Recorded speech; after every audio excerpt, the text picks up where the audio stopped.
So I'm going to talk today about some of the first advice that you get as an entrepreneur, and that's that the customer is always right. So I first heard this in a room in this building when I was in a lecture at the University of Waterloo, and kind of took it for face value and started Hive with my co-founder and listened intently to all the things our customers said over the first kind of 4 months.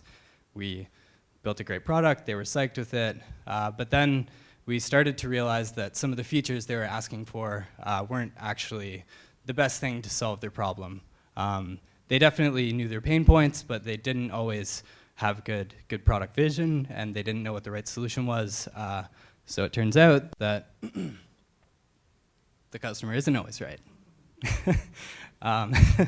But this isn't what I'm going to talk about today. What I'm going to talk about, I wish we had learned before these two lessons, and that's that you need to make sure you're talking to the right customer before any of this matters. So I'll tell you a couple of stories of where we messed this up, and hopefully you can learn from them.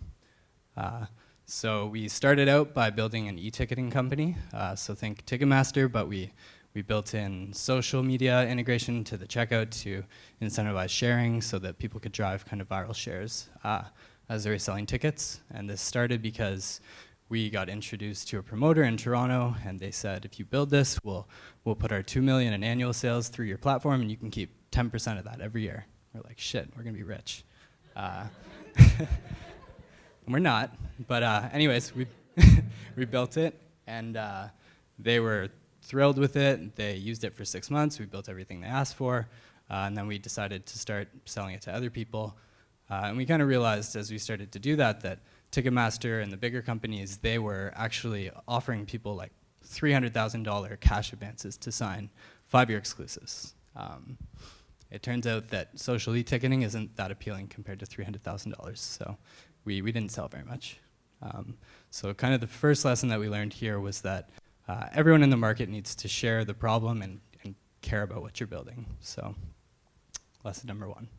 So after that, we pivoted and we started building products that would help artists directly collect personal data from their audience. So they could collect emails, SMS, et cetera, so that they could directly market to those people in the future.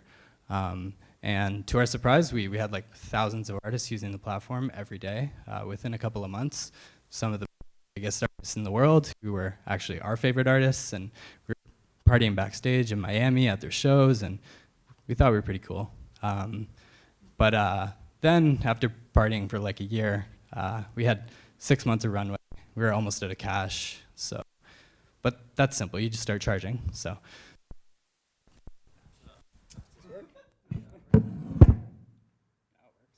Okay, cool. So we started charging, and it turns out that musicians don't have a lot of money. So not many of them paid us. Those that did paid about $12 a month. That doesn't match up to payroll. So we realized that wasn't going to fix the problem. So we did what seemed natural. We tried to move up market. So we started selling to like Universal, Warner, the major labels, the major agencies in the industry. And fortunately, they started buying for like $2,000–$3,000 a month, which extended our runway. We were excited. We saw a route to them paying maybe $10,000, $20,000 a month. So we thought we were onto something, and we kept selling. But it turns out that there's only about 10 of those people in the world. And even if they're paying you $100,000 a year, that's not very much. And it didn't kind of reach our aspirations. So kind of the third lesson that we learned was that the market needs to be big enough.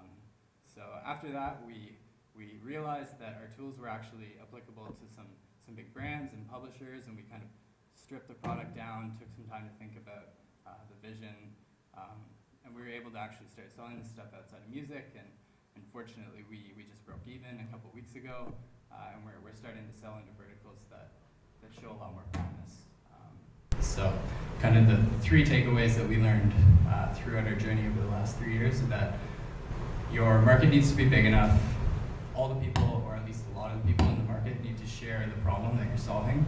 And they need to be willing to pay you enough money that it makes sense. And it making sense is for you to define yourself. This all seems super intuitive as I'm saying it, but it's not that easy to live up to as you're doing these things.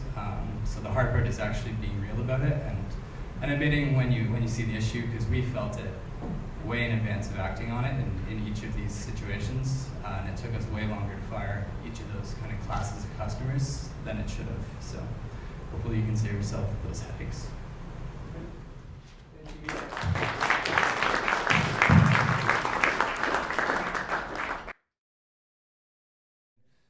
Any questions for Ian?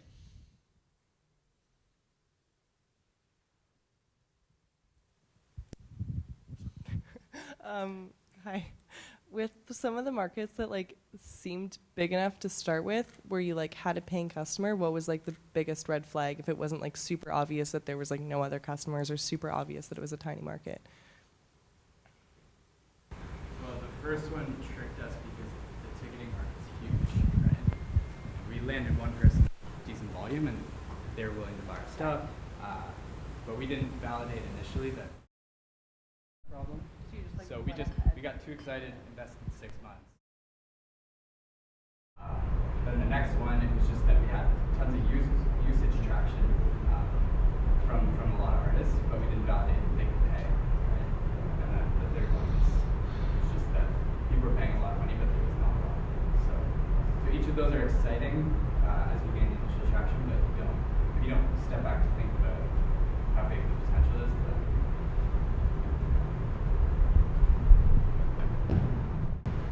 so each time you had to pivot and change the software, do you still have customers on your old software, or do you just start over again and start with a new product, or are you still kind of carrying these legacy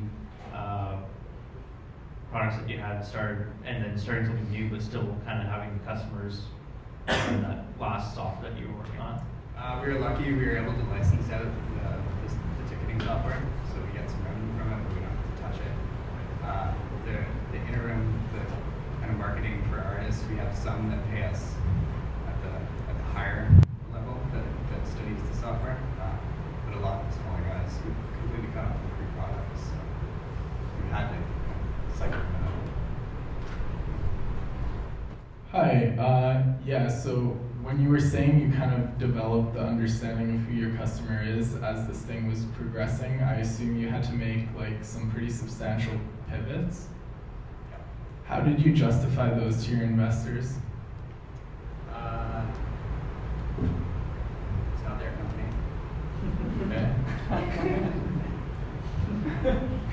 Okay. we had rationale at the time for each of the moves we were making, and we update them monthly, but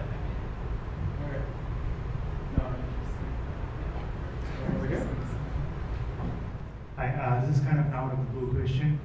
So you guys, I mean, all you guys are talking about what you have to do after you start a startup and all that, like what are the problems you faced and all that.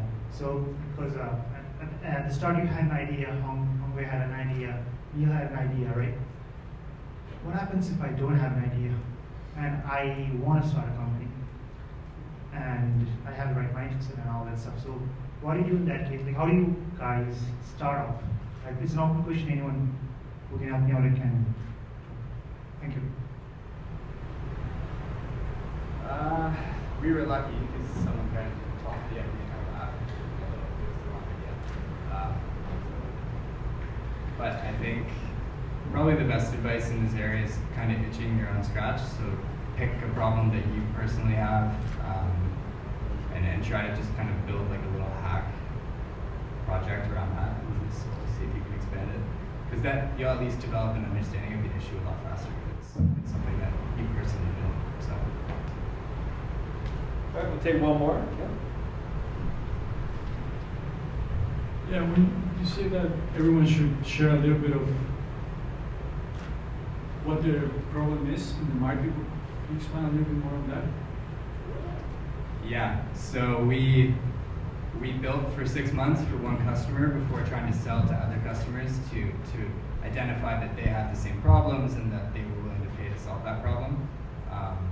So I just wish that up front we had gone and spoken to another 10, 20 customers and made sure that the value prop that we were selling was one that they cared about and that would move them to buy, because it wasn't. Okay, thank you very much.